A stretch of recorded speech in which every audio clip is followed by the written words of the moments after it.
ឡើងថ្លៃសាំងឡើងថ្លៃ20ទៅ27សេនលឿនណាស់ព្រឹកនេះបាទមានន័យថាបើសង្គ្រាមបន្តទៅទៀត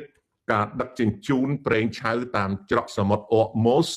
នឹងជួបប្រទះបញ្ហាព្រមទាំងរអាក់រអួលក្នុងការដឹកជញ្ជូនពីអាស៊ីទៅកាន់អឺរ៉ុបនិងមកដល់អាមេរិកនេះតកតងគ្នាបាទលោកសំណួរ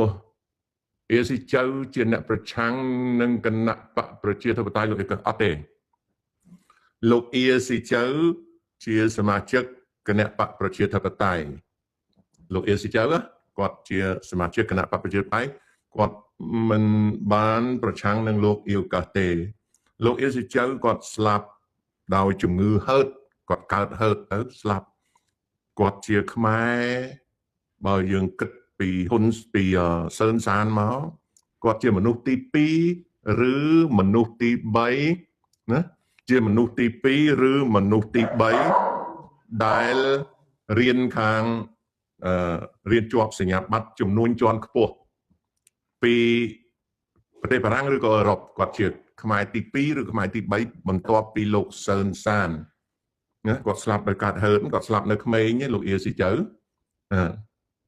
មិនអ្នកប្រឆាំងទេentertain free business administration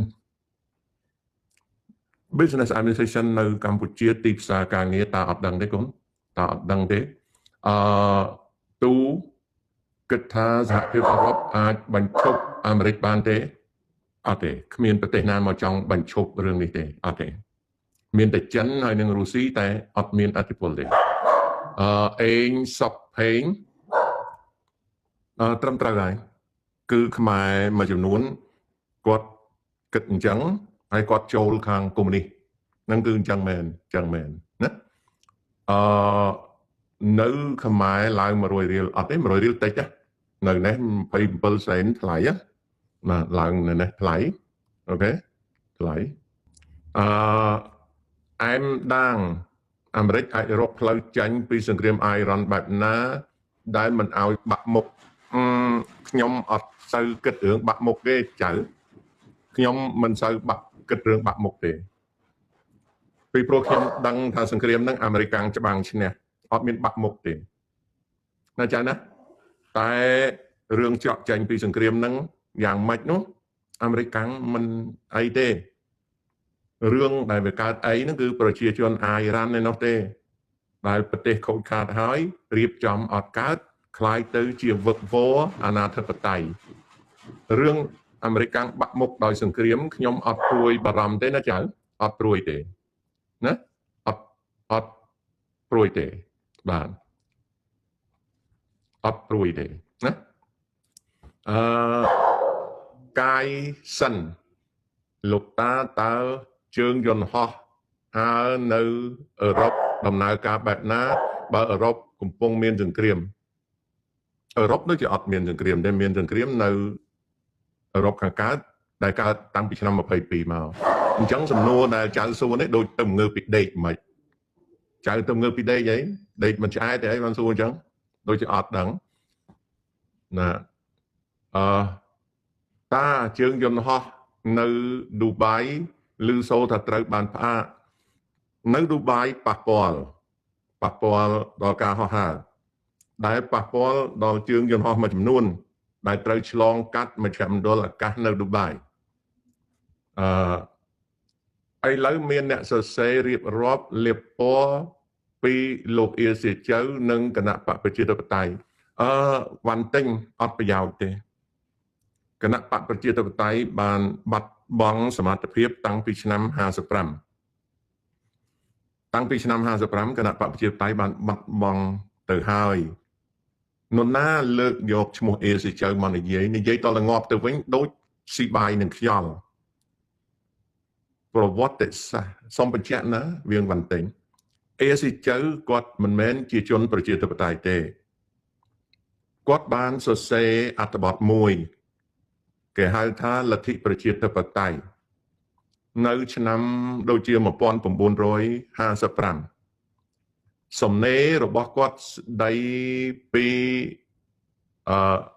លទ្ធិប្រជាធិបតេយ្យ ដែលសរសេរនៅក្នុងរដូវកាលបោះឆ្នោតឆ្នាំ1955ខ្ញុំមានដល់សប្តាហ៍ថ្ងៃ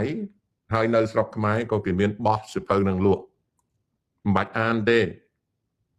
សំណេររបស់លោកអេស៊ីចៅមិនមែននិយាយអំពីលទ្ធិប្រជាធិបតេយ្យទេ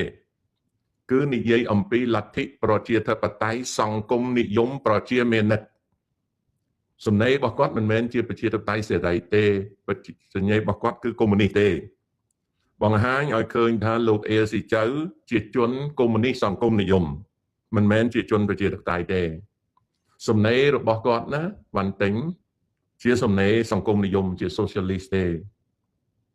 ខ្ញុំមានយូរហើយខ្ញុំនៅមានលក្ខន្តិកៈគណៈបកប្រជាធិបតេយ្យឆ្នាំ55នៅដល់សប្តាហ៍ណាប៉ុន្តែលោកអេស៊ីចៅគាត់ស្លាប់នៅក្មេងគាត់ស្លាប់កើតហឺតហើយក៏អត់មានស្នាដៃអីក្រៅពីគាត់ជាខ្មែរដែលរៀនសញ្ញាបត្រចំនួនជាន់ខ្ពស់បើគិតពីលោកហ៊ុនសែនលោកសឿនសានមកដូចជាទី2ឬទី3ប៉ុណ្ណឹងឯងលោកអេស៊ីចៅអត់មានស្នាដៃអីទេតែនៅនៃការនយោបាយគាត់ជាគណៈបកប្រជាធិបតេយ្យមែនប៉ុន្តែគាត់សង្គមនិយមទេអញ្ចឹងអ្នកណាដែលនិយាយស្អីពីគាត់នោះអត់ប្រយោជន៍ទេអត់ប្រយោជន៍ណាអត់ប្រយោជន៍ណាអត់ប្រយោជន៍គណៈបកប្រជាធិបតេយ្យខូចសមត្ថភាពតាំងពី